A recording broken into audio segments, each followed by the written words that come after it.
Castro Barros fue un chuqueño que nació en este lugar el 31 de julio de 1777. Un pueblo que vivía exclusivamente de la agricultura, casi nada de ganadería, con cría de ganado menor, una que otra ganado vacuno, pero en definitiva no fue un pueblo, digamos, con muchos recursos. Lo bautizan en una iglesia que había en Pinchas, ya se cayó, y le ponen como nombre Pedro Ignacio. Pedro por el papá, Ignacio por ser el santo del día 31 de julio, San Ignacio de Loyola. Extrañamente, la madre tenía 63, 65 años cuando nace, de acuerdo a los datos recogidos. En esa época la expectativa de vida era mucho menor edad, digamos, la gente no era tan longeva, los casos eran excepcionales, había muchas enfermedades que mataban, no había penicilina, no había vacunas, es decir, las condiciones sanitarias eran muy inferiores a las actuales.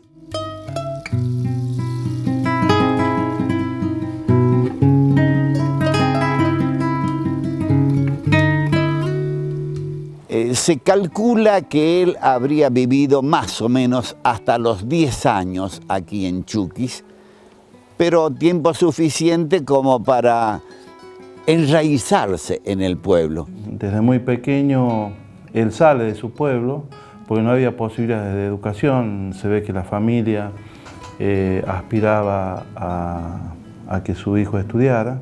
Entre 6 hermanos, él era el menor.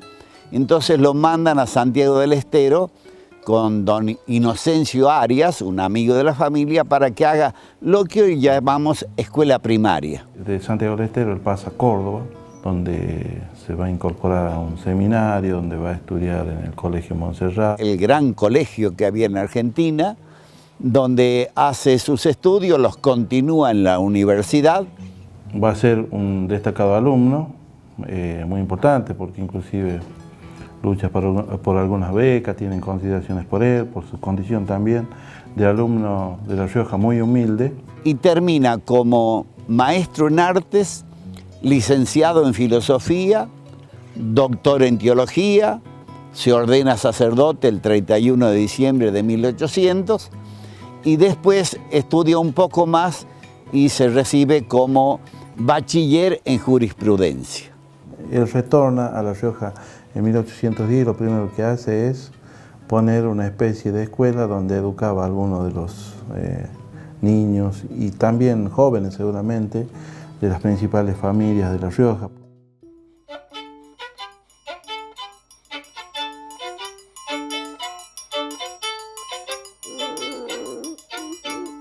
Él fue un gran protagonista, fue un digno representante, no fue a pasear, él estuvo activo, planteó sus ideas, algunas se plasmaron en las actas de la independencia y creo que Castro Barros fue un gran representante. Él no se aparta, en realidad, de lo que él creía íntimamente, que era su postura en defensa en la mayor parte de las intervenciones de Castro Barros es cuando se habla de temas de tipo que afectarían a la iglesia.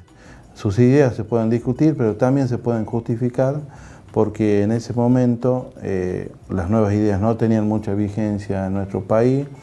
La gente conocía más sobre la monarquía que sobre la democracia incipiente que había parido la Revolución Francesa.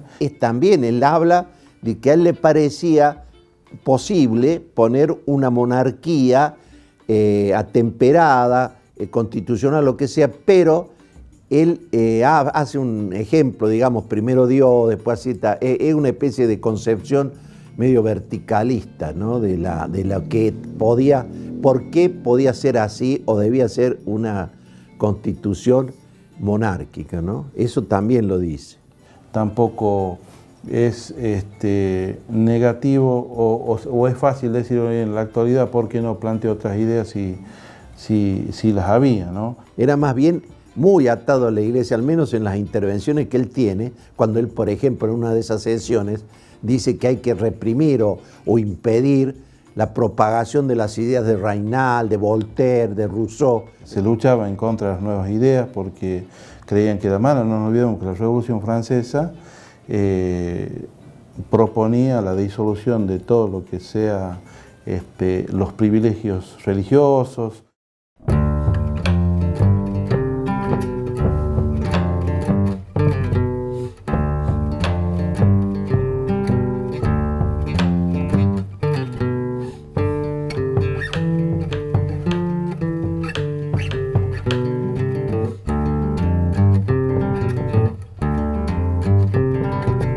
El Congreso de Tucumán bien puede definirse como el más integrador y el más nacional, a diferencia del 25 de mayo, que fue un movimiento de los porteños que después fue en parte aceptado por el interior, pero a través del tiempo, ¿no? Hubo congresales que no tuvieron tanto protagonismo e importancia en las decisiones que toma el Congreso. Castro Barros sí, él un año antes expone sus ideas y son las que incluso van a quedar plasmadas en el acta de la Declaración de la Independencia. Otra de las características de este Congreso, que ya desde el vamos se expresó en esa forma o tuvo esa manifestación, fue la absoluta pobreza, la carencia de medios para poder, que es una cosa que lo hace muy, muy loable, ¿no? Muy para el ejemplo de lo que era una real austeridad. El Congreso comienza a sesionar en marzo. En abril, una revuelta política en La Rioja, cambio de gobierno, y a Castro Barros lo destituyen como diputado, acusándolo de venal, faccioso y representante clandestino. Pavada de acusación. En La Rioja las cosas no estaban bien. Sabemos que acá había una fuerte disputa entre dos importantes familias, que eran los Ocampo y que eran los Dávila. Él recibe el apoyo de los Dávila, por eso los Ocampo en varias oportunidades lo van a cuestionar. Y en octubre el Congreso ya va a llegar a la conclusión. Castro Barros, quédese tranquilo, usted no tiene nada que ver con las acusaciones que le hicieron. Claro, fue elegido 2 veces, si no mal recuerdo, como presidente de la Asamblea, pero eso era una cosa que se cambiaba cada mes, ¿viste? Casi todos, yo creo que la mayor parte de los congresistas tuvieron una época o un mes o 2 de presidir el Congreso. Otro momento en el que Castro Barros se va a destacar en el Congreso, en octubre del 1817, el Congreso va a cumplir algo que está en el acta y que la comentamos poco. Dice, detállense en un manifiesto nuestras razones para independizarnos, para que esas explicaciones lleguen a todo el mundo. Ese documento se elabora en 1817 y lleva la firma de Castro Barros como presidente del Congreso. El 25 de mayo de 1815 va a dar un gran sermón donde plantea así la necesidad ya de la independencia del país. Ahí dice, él no usa el término provincia, dice no, el continente de la América del Sur, que era el sueño de San Martín, de Bolívar, de otros, la gran causa de América. Era una voz de alguna manera de la revolución, como lo fueron aquellos próceres de Mayo, como la voz de la revolución de Juan José Castelli. Es el que les dio letra para que escriban el acta de la independencia. ¿Para conseguir qué? Constituirnos, ocupar un lugar destacado entre las naciones libres del mundo.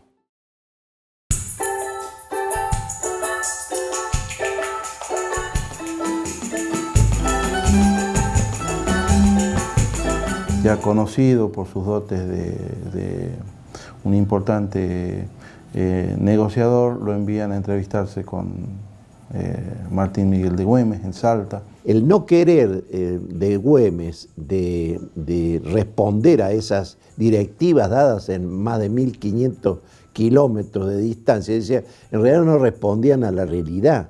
a la cotidianeidad.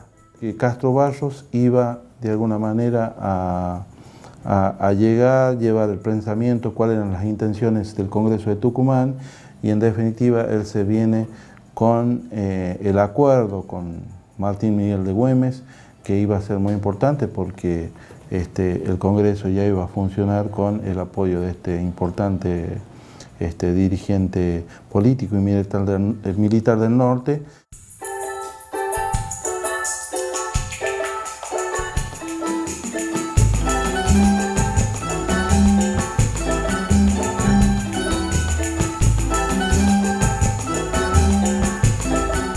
Tuvo, por ejemplo, también una gran relación con Facundo Quiroga, ¿no?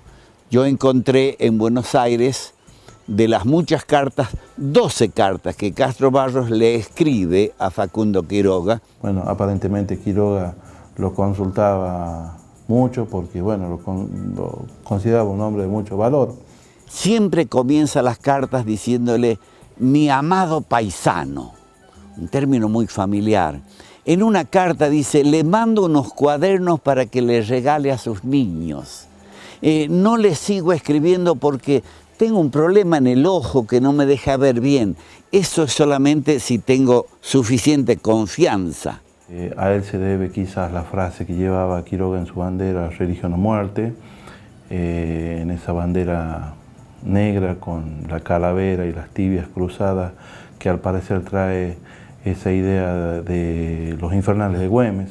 Pero también le va a decir, por ejemplo, lo estoy apoyando para que usted consiga que los riojanos tengamos moneda propia.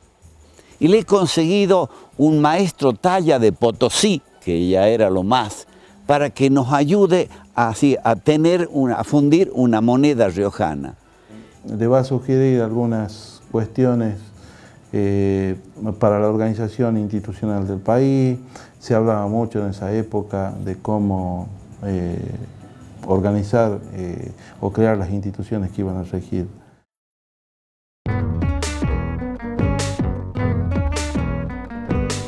Con el otro con que mantiene alguna relación es con Domingo Faustino Sarmiento. Domingo Faustino Sarmiento consideraba a Castro Barros un fanático, un conservador, un hombre que defendía a ultranzas la Iglesia, y sabemos que Domingo Faustino Sarmiento era un liberal que iba en contra de esas ideas y consideraba que la Iglesia no debía tener tanto poder como si lo planteaba en su momento Castro Barros. Sin embargo, bueno, muchos caminos entre ellos se van a cruzar, algunos los caminarán en forma conjunta. En Recuerdos de Provincia, Sarmiento dice, sí, yo recuerdo que iba Castro Barros a celebrar misa en San Juan. Y como ya venía con la fama de gran predicador, yo me ponía en la primera fila. Va describiéndolo a Castro Barros, pero en la misma línea que ya lo describió a Facundo. Porque dice, andaba de pueblo en pueblo encendiendo las pasiones populares contra Rivadavia y la Reforma, otro de los personajes de su época, y ensanchando el camino a los bandidos como Quiroga y otros, a quienes llamaba macabeos. El Facundo de Sarmiento es la muestra de que ellos tuvieron algún, digamos, o varios contactos, porque hay una entrevista ahí que le hace Domingo Faustino Sarmiento a Castro Barros, donde le hace algunas preguntas sobre La Rioja y Castro Barros responde diciendo cuántas escuelas había. Castro Barros le dice que ninguna. Cuántos hombres vestían frac, por ejemplo, le dice que ninguno. Un poco para pintar esa Rioja bárbara que Sarmiento pinta en Civilización o Barbarie, o Facundo, ¿no?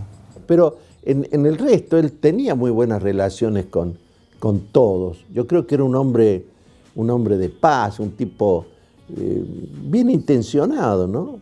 Pero él era fundamentalmente un hombre de religión.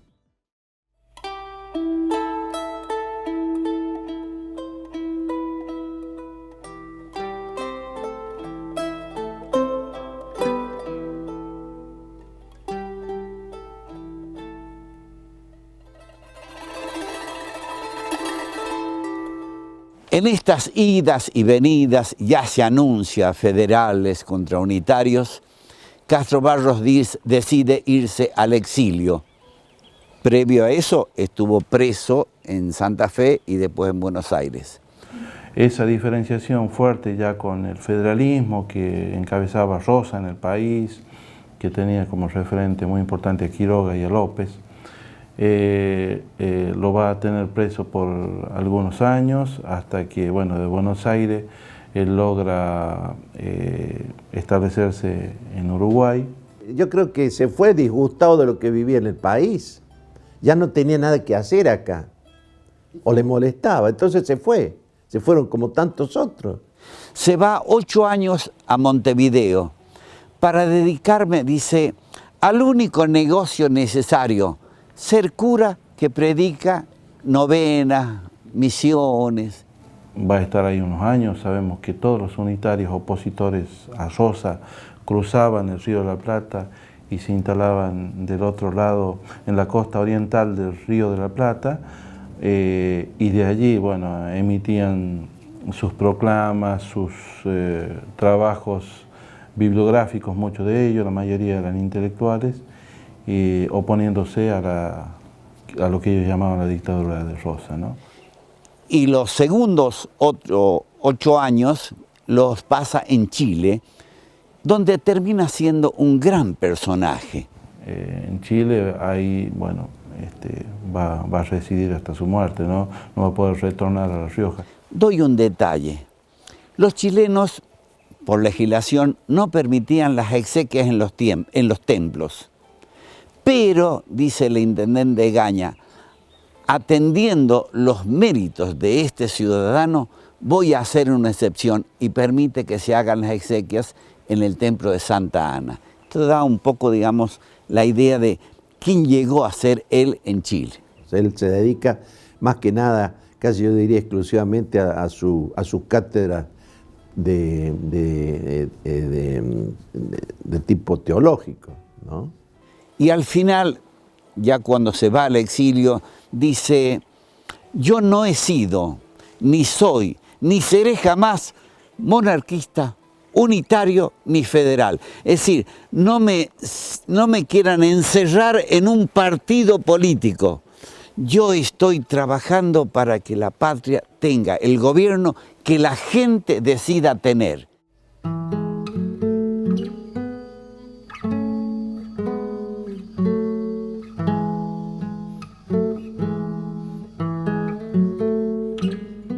La repatriación de los restos fue muy importante, fue un movimiento de importantes familias patricias de La Rioja. Estaba, por ejemplo, Emma Reyes, que era hija de Marcelino Reyes, que fue el primer historiador de La Rioja. Estaba Rosarito Vera. Estaban importantes personalidades de la comunidad riojana que aspiraban a que esos restos retornaran al país. Se intentó en 1916, en el centenario de la Declaración de la Independencia, no se logró. Y en 1926 los argentinos, bueno, cumplimos con un sueño que venía, ¿no es cierto?, de traer los restos a La Rioja, que están actualmente en el mausoleo de la catedral. Fue una acción patriótica muy importante de muchas familias que consideraban que los restos de Castro Barros no debían seguir en tierra extranjera, sino retornar a su provincia natal.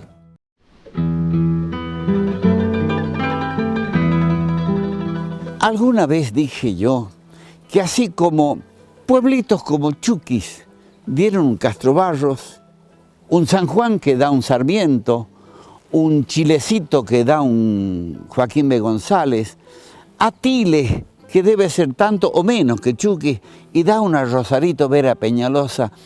Esto es algo que nos tiene que hacer pensar. No importa el volumen de la comunidad, lo importante es que esa comunidad produzca personalidades que realmente marcan rumbos en la historia de la humanidad.